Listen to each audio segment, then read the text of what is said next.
amazing to know those things, because you can't have a bigger proof than the early church. I mean, if those guys knew the apostles, they have the teaching directly from the apostles, so they know exactly what Jesus taught. Yes. I have a chart. It's kind of interesting. Jesus taught John. John taught Polycarp.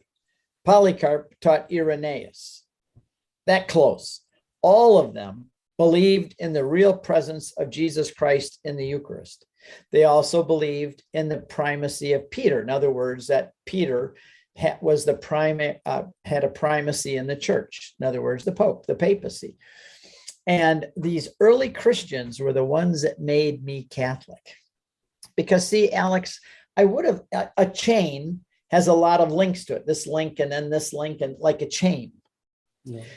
And I said to my wife, now that I'm reading about the early Christians, I hope we can find a missing link in the chain, because then I don't have to become Catholic, because I did not want to become Catholic.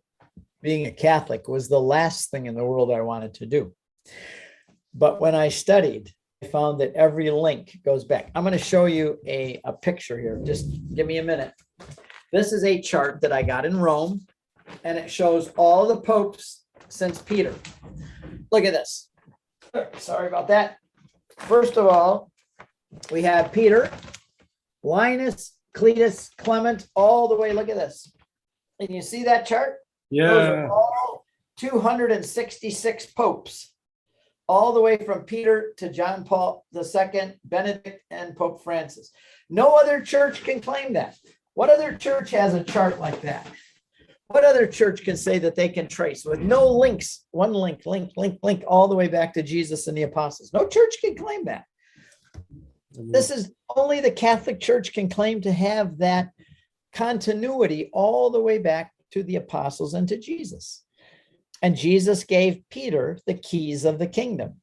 And let me explain that real quickly. In Israel, the king always had a royal steward, number 2.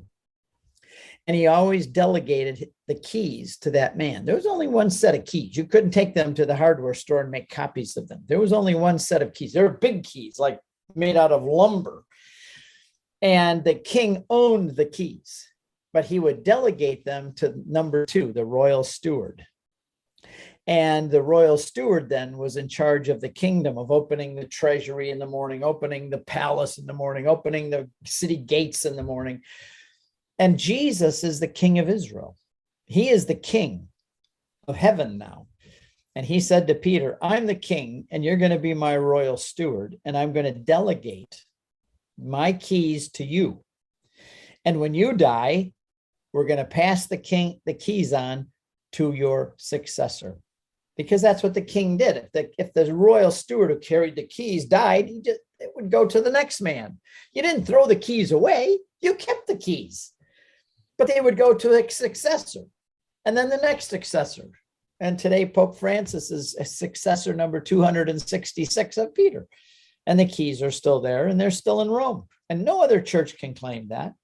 When the Roman Empire collapsed and fell, there was still a man seated on the chair of Peter.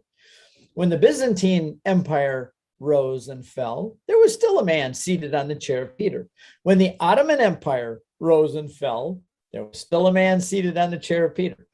When the British Empire rose and fell, there was still a man seated on the chair of Peter. When the West today, United States and others, falls, who knows what it'll fall to? Maybe China, I don't know. But when it falls, there will still be a man seated on the chair of Peter. And there will be a man on the chair of Peter leading the church until Jesus comes back again, even if it's 1,000 years from now. There is no office or institution or government in the world that's been there longer than the chair of Peter. The chair of Peter has outlasted every government, every country, every empire.